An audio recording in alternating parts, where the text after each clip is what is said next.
All right. Hello and welcome to this episode of the Retail Is podcast. I'm Joey Morgan and joined as always by Kylie Ross Cyber with Retail Alliance. Today we have Amy and Brad Hart, the owners of Hauser Jewelers in Newport News, and this year's Retail Alliance's Retailer of the Year Lifetime Achievement Award winner. First off, I'd like to thank you guys for being on the show and congratulate you for winning. So let's get started. Why don't you tell us a little bit about yourselves and how it feels to be the Lifetime Award Achievement winner this year? Here we go. Okay, we are 122 years old. You don't look a day over. Thank you. No. Keep me out of this. I know. No, we're fifth generation, and Hauser's, it's, as far as this award, I've said this before, that I think that I'm accepting it on behalf of the generations before me, because I mean, all of those people have built this business to what it is, and each generation has made it their own and brought something new to it. And I think I'm just mere accepting, the person that's just accepting on their behalf, really. But no, it feels wonderful to be recognized like this.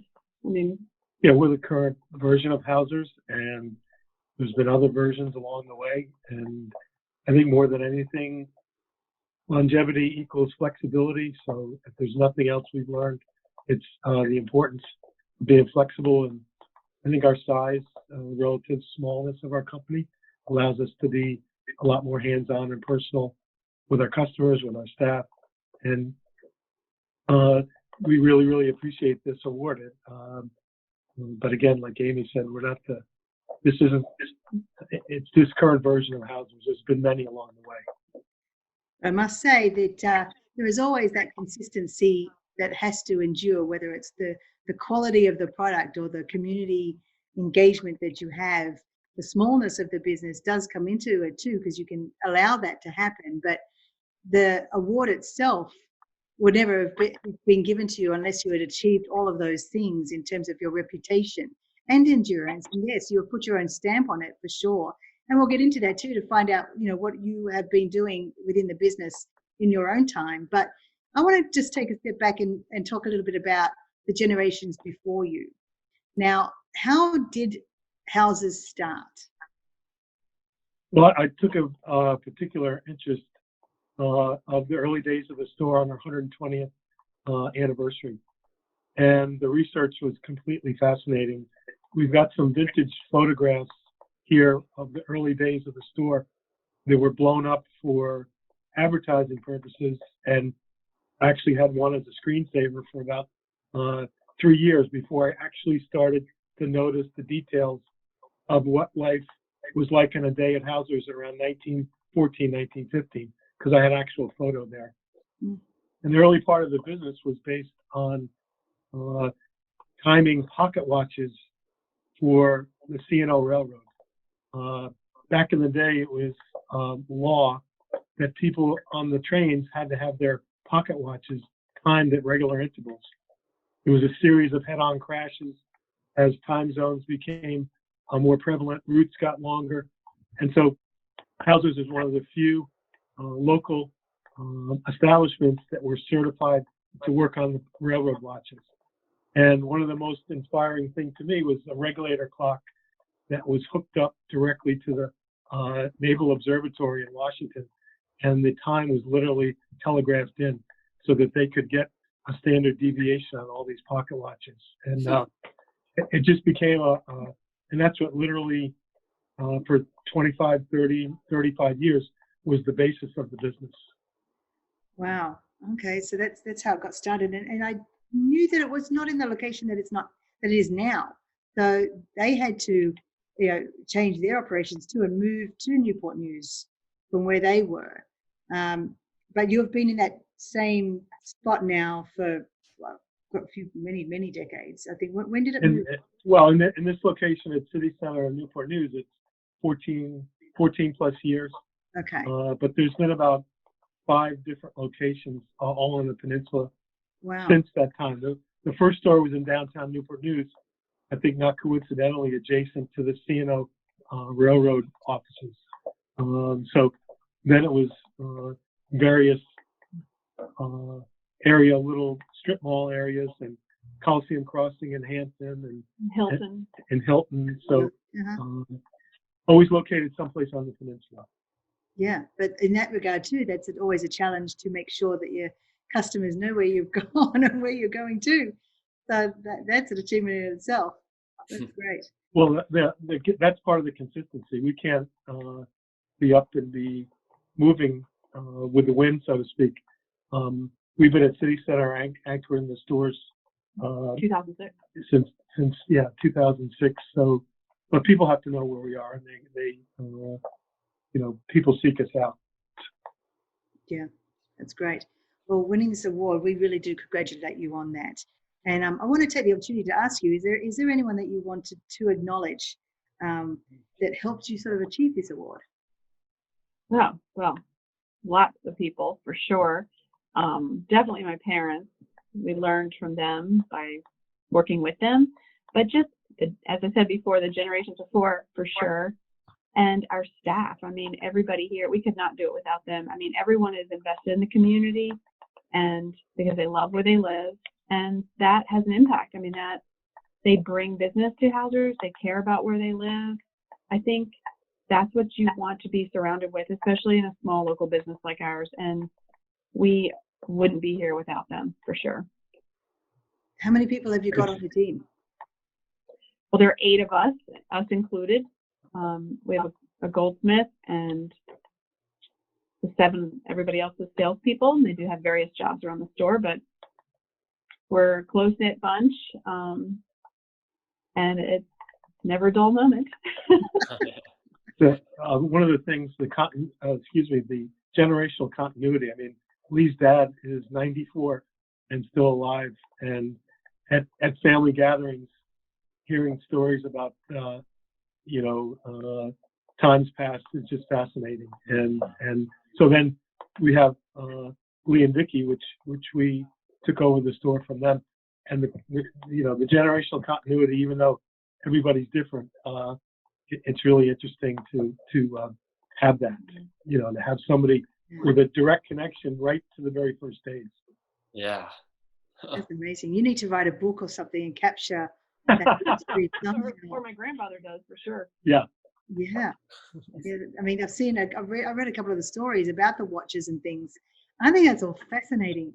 So, I definitely, try and get those stories while you can, and just. Mm-hmm. Well, it was Lee's dad that introduced a little bit of jewelry. In other words, it was watches. He went to Bowman Technical School and was a trained watchmaker, and started gradually bringing jewelry into the store. And that was, Lee and Vicky changed the store from a watch store emphasis to more jewelry store emphasis.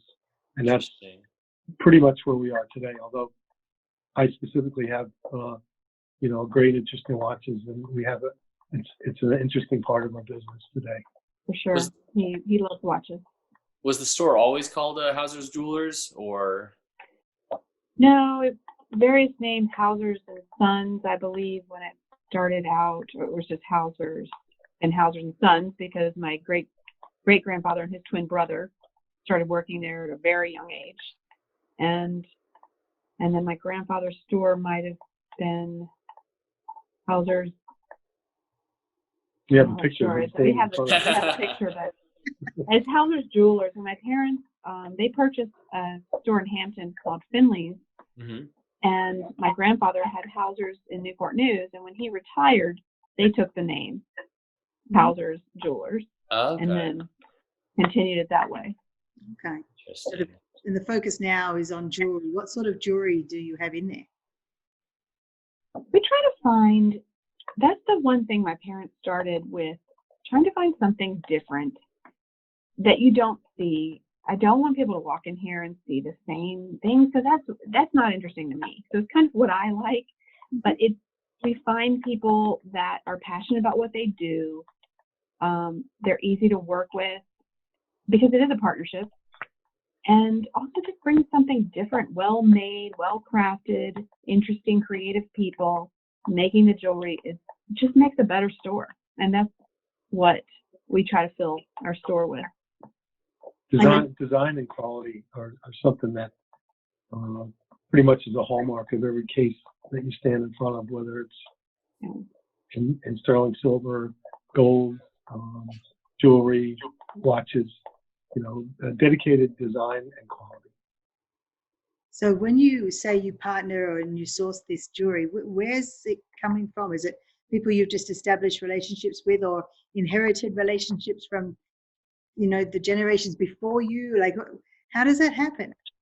We work with a few what we would call national brands, but Amy and I have sought out individual designers over the years with great success, because a common theme that we get from people that come in is, wow, we don't see things like this anywhere else. Yeah.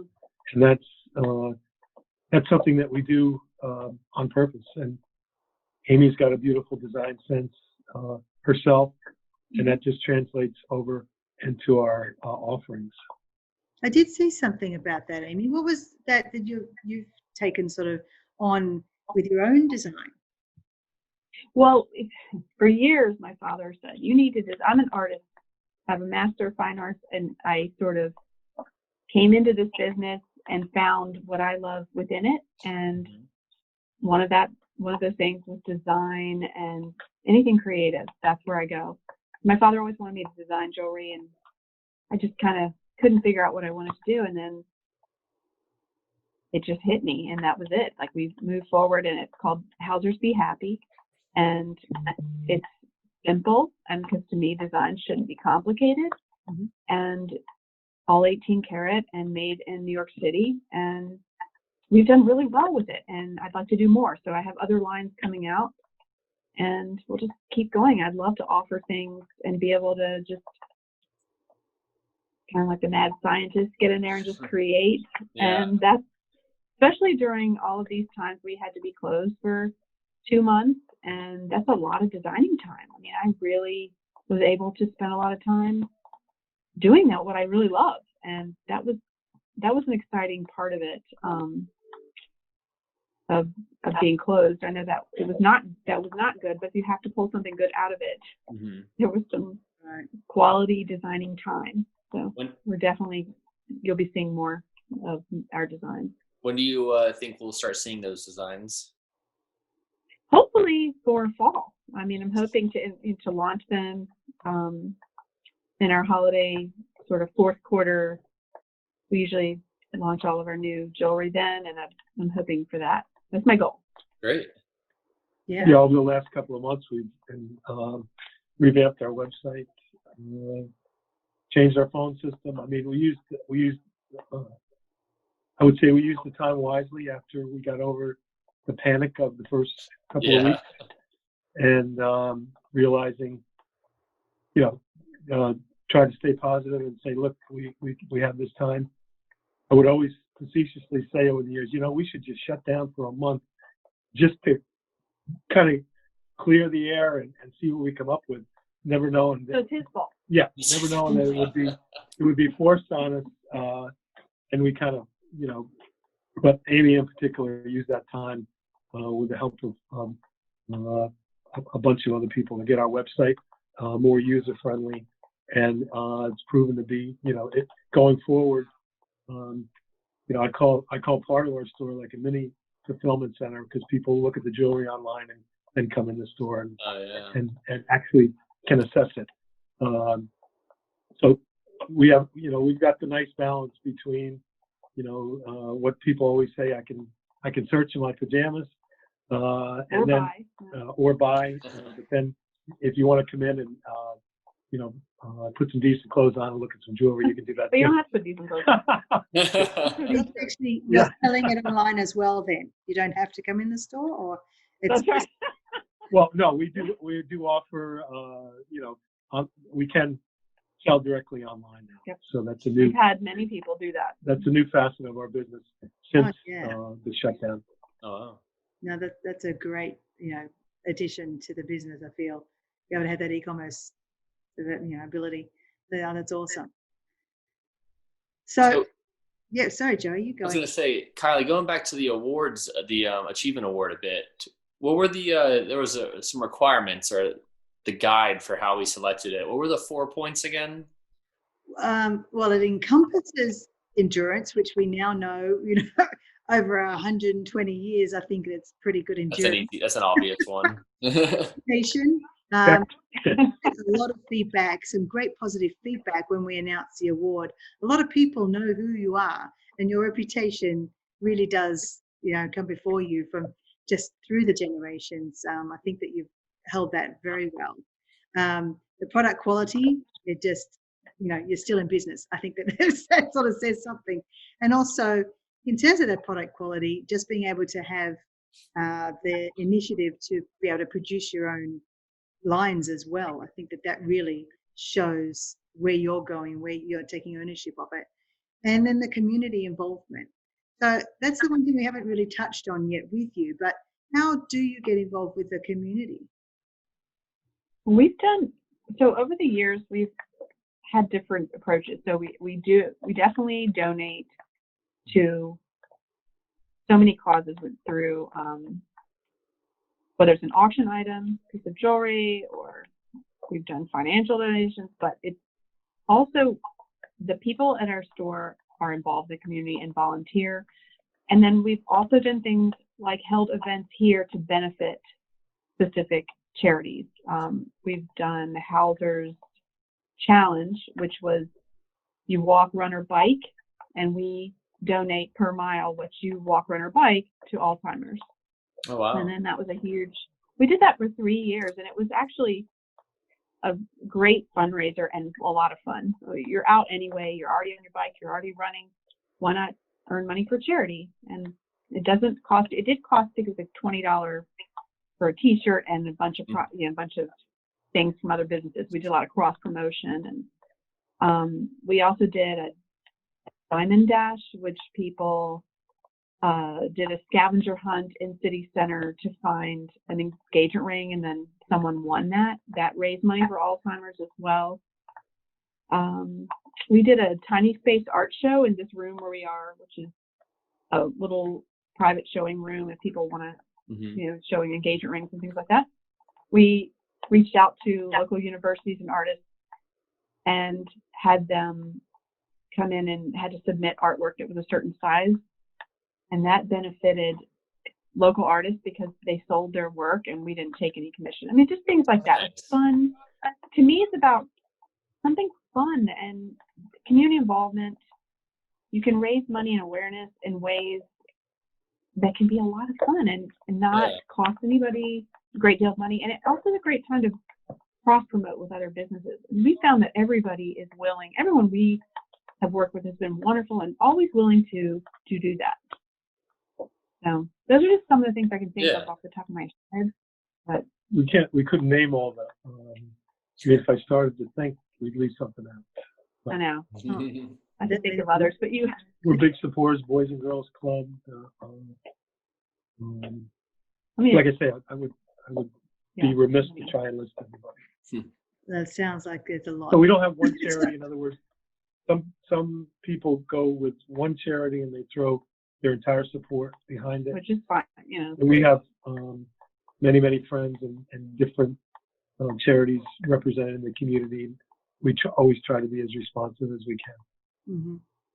Well, I mean that definitely then you fit the criteria for the Achievement Award on community involvement and support. So congratulations to you on that. So thank you. No, you're welcome. Well, thank you. Now going back, you mentioned just having changed a little bit of the operations in terms of your website stuff. You shut down for a couple of months. How else have you had to adapt through this period of time? And are you back up and running, back to what you were previously? Like, how long do you think it will take for you to recover? Just to touch on that a little bit. Well, we started the Monday after Memorial Day, uncharted waters, really. So we are Tuesday after Memorial Day. Tuesday, yeah, Monday is Memorial Day. So, using the standard precautions. We're open slightly less hours, 11 to 5. Face masks, hand sanitizer. Our store is deep cleaned professionally once a week. Standard to with everybody's safety in mind. We found the response when we opened to be fantastic. In other words, there was definitely a pent up, I want to get out of the house type thing, and we've been very, very lucky that our customers have responded to us reopening. That's great. So when are we going to get back to quote unquote normal? I don't know, but we are still working with people getting married. We're still working with anniversaries. We're still working with birthdays, and I think the awareness that was developed by people being able to look at our site now when they were at home, I think that's gone a long way to our short-term success here in the last 3 weeks, 4 weeks, however long it's been. We also did 12 weeks of giveaways during the time that we were closed. Mm-hmm.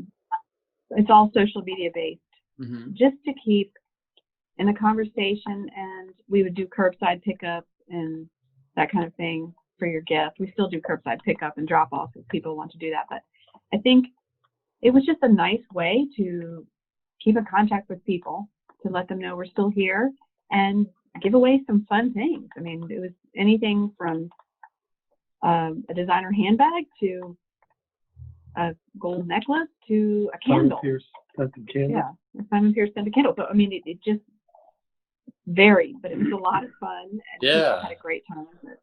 I'm upset I missed that. I know. See, I wish I knew. I wish I had seen that. I would have jumped all over that. We'll probably be doing it again at some point, but we did a video, as a couple early on, and that was, people got a lot of response out of that, just on our couch, saying, what was going on, and so, I hate to add myself to the list of people that do videos that shouldn't do videos, but I did a couple videos on watches, and they seemed to be received pretty well. So I did watch one of them. That was fun.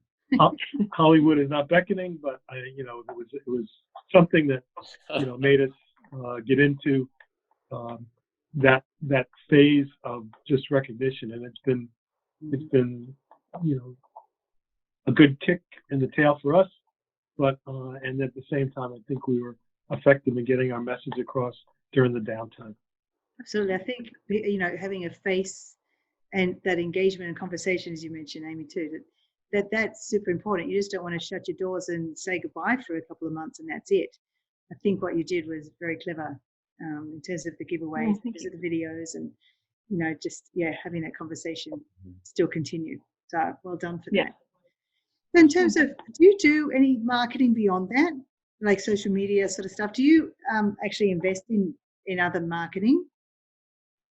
Yes, we digital campaigns, we do playbills, radio for certain events, leaving something out, other publications. Okay. But social media is just a treasure trove. I mean, you should definitely be on it. I mean, it's just, especially now, the audiences were even more. And personally, I'm not on social media that much. I'll go on and do a quick look, but during this time, I had more time, so I'm on there, and I know others are like me, and they just want to see what other people are doing and hear about it, and it's where we focus a lot of our efforts, and I'm going to continue to focus there for sure. Oh yeah. Yeah. I mean, that's one of the reasons too why we want to have these conversations with business owners, because just like consumers want to see what others are doing, it's like other business owners want to see what you're doing too. So, and just to share that knowledge and just know that we are all, having to go through this period of time, but also, know that we can all get through it. We appreciate that. Oh, definitely. Yeah. Well, we are getting close to the end of our time. Kylie, any pressing questions you wanted to get out of them before we finish? No. If there's anything you wanted to share with us, please do so now. I think that for me, and I know I speak for Brad on this, but we're just very grateful for our customers and the community around us, and they are the people they're the reason why we're here. So we feel very grateful for that. Especially, you really know that in a time like this, very stressed like this one, you really see it. But we don't take that for granted, and we really appreciate them. So, do you want to say anything? I'd just like to thank Retail Alliance for the award. Oh yeah, it seems like the Academy Award, and I didn't thank the Academy. Sorry. Oh them, right? So we congratulate you, and very nice to have the recognition, and I would say that we humbly accept the award, and we're doing, we're very proud of the work that we put in. well, we congratulate you, and it's well deserved, and we hope you continue with your success. Thank you. All right. Well, thank you both for being on the show, and once again, congratulations. Thanks, guys. Perfect. so Have a much. great day.